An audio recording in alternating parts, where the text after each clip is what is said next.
Hoje eu quero tratar de um tema delicado, profundo e frequentemente mal compreendido. Quem tem legitimidade para proteger uma criança e até onde essa proteção pode ir sem gerar um novo abuso? Essa é uma questão filosófica, jurídica e moral, e ela se baseia na lei natural, ou seja, nos princípios que valem antes e acima do Estado. Então a pergunta central é simples.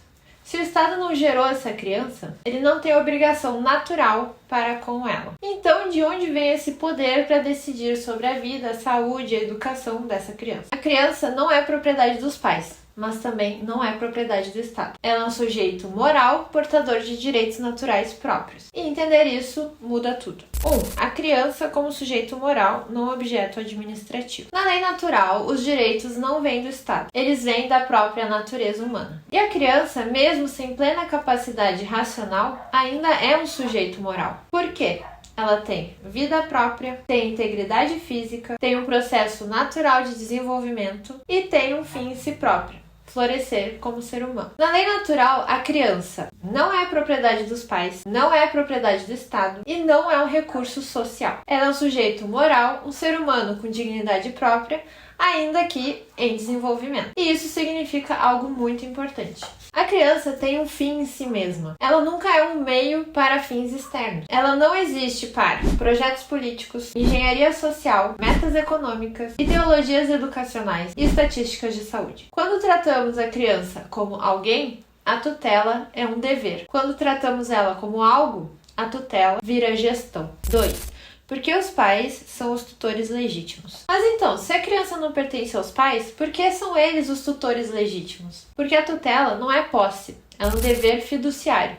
Fiduciário de fiducia, fé. Os pais são os tutores naturais por 3 razões. Primeiro, geração. Quem gera um ser humano cria uma dependência concreta, real, física e moral. Segundo, ônus. Os pais assumem a gestação, o parto, cuidado, risco e responsabilidade contínua. Terceiro, teleologia. A relação parental é naturalmente orientada ao bem da criança, não a fins externos. Esse direito não é concedido por ninguém, ele nasce junto com o dever. Os pais são os tutores legítimos não porque o Estado permite, mas porque foram os responsáveis diretos pela geração daquele ser. E é por isso que, historicamente, os pais sempre foram os tutores legítimos dos filhos, muito antes de qualquer Estado existir. Esse direito não nasce da lei positiva, ele nasce da própria natureza das coisas. Depois dos pais, a tutela segue uma ordem natural de proximidade. Família extensa, clã, comunidade próxima. Essa ordem não é sentimental, é racional. Quem está mais próximo tende a amar mais, conhecer melhor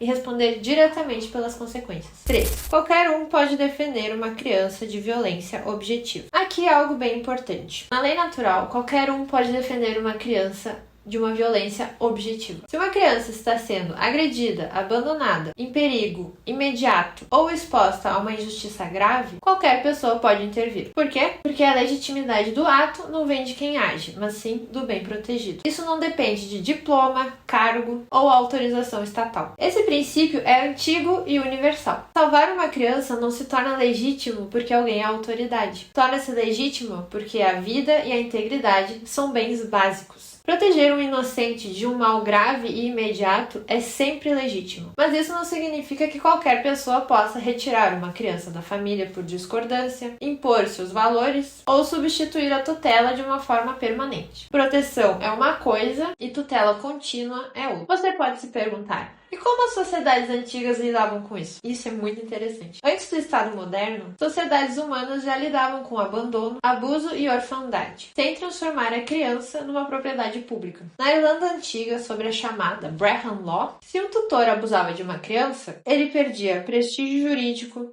e a tutela era transferida para outro membro do grupo familiar. Ele pagava uma compensação à família. Na Islândia medieval, não havia Estado central. Abusos contra crianças eram disputas privadas, no sentido de não haver promotor público, mas julgadas publicamente, em assembleias comunitárias. E isso é muito importante. A finalidade não era educar segundo o ideal, mas cessar a injustiça e restaurar a tutela legítima. Nas cidades mercantis, órfãos eram colocados sob tutela de parentes ou membros respeitados das guildas. Esses tutores assumiam deveres reais, respondiam financeiramente por abusos, a custódia era um ônus e não um poder. Isso significa, o caso era conhecido, a comunidade avaliava, a reputação do agressor era destruída. Prestem atenção nessa parte. A publicidade do julgamento era proteção. 5. A virada moderna, quando a tutela virou política. Isso muda radicalmente a partir do século XIX. Com a industrialização e o surgimento do Estado administrativo moderno, surgem instituições como as workhouses inglesas, onde crianças pobres eram institucionalizadas não por violência, mas por pobreza. O objetivo não era restaurar as famílias, mas disciplinar corpos para o trabalho. Os orfanatos prussianos, criados para formar cidadãos obedientes, soldados e burocratas. A criança passa a ser vista como matéria-prima do Estado. E os internatos indígenas nos Estados Unidos, Canadá e Austrália. Crianças retiradas à força de suas famílias, não porque sofriam abuso, mas porque seus pais eram culturalmente inadequados. Em todos esses casos, o discurso era o mesmo. É para o bem da criança. Mas o resultado sempre foi o mesmo. A criança deixou de ser um fim e virou um meio. Isso não é desvio ocasional. É consequência lógica da tutela estatal ampla. 6. O problema lógico do melhor interesse da criança. Agora chegamos ao ponto mais delicado. O discurso moderno se apoia na ideia do melhor interesse da criança. Isso parece bonito, mas aqui existe um problema lógico sério. E eu vou explicar qual é. Pergunta simples. Melhor em relação a quê? Segundo qual finalidade humana? Por quanto tempo? Com base em qual critério objetivo? Na lei natural, a intervenção só se justifica diante de violação objetiva grave. Seriam violência, abuso e abandono real. Entre parênteses, nenhuma dessas coisas aconteceu no caso do casal de Arroio Grande. No discurso moderno, basta risco potencial, avaliação técnica ou comparação com o modelo ideal. Isso cria um critério infinito, expansível e impossível de ser refutado. Na prática, quem define o melhor interesse é o próprio sistema que intervém, o Estado. E isso é circularidade lógica, porque o Estado é quem define o que é melhor interesse, o Estado decide intervir, o Estado avalia se a intervenção foi boa e o Estado conclui que foi. Os pais podem perder a tutela, comunidades podem ser desqualificadas arbitrariamente, mas o critério nunca se aplica contra o próprio Estado. Isso não é um critério moral, é um mecanismo de poder. Ele só funciona em uma direção. 7. A criança como sujeito moral versus objeto administrativo. Quando a criança é sujeito moral, decisões são prudenciais, pessoais e orientadas ao seu bem concreto. Quando a criança vira um objeto administrativo, vira caso, número, protocolo. Mas isso tem um custo moral enorme. A criança deixa de ser alguém e passa a ser algo a ser gerido. 8. Pais, omissão e natureza. Outro ponto crucial aqui.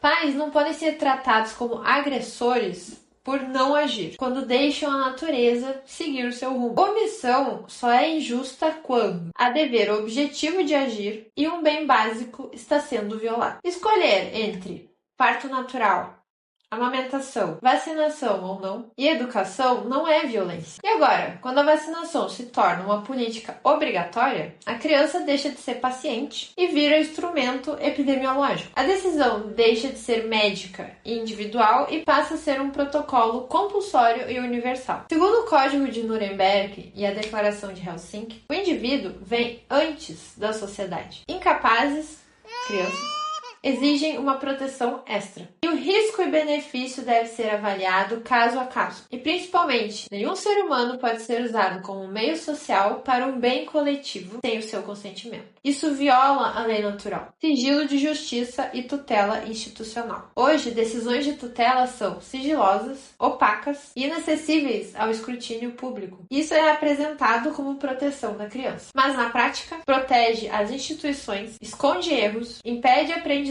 coletivo e silencia abusos. E é o que a gente está vendo acontecer em Arroio Grande. Historicamente, os julgamentos de tutela eram públicos, justamente para conter o poder, proteger os vulneráveis e permitir correção social.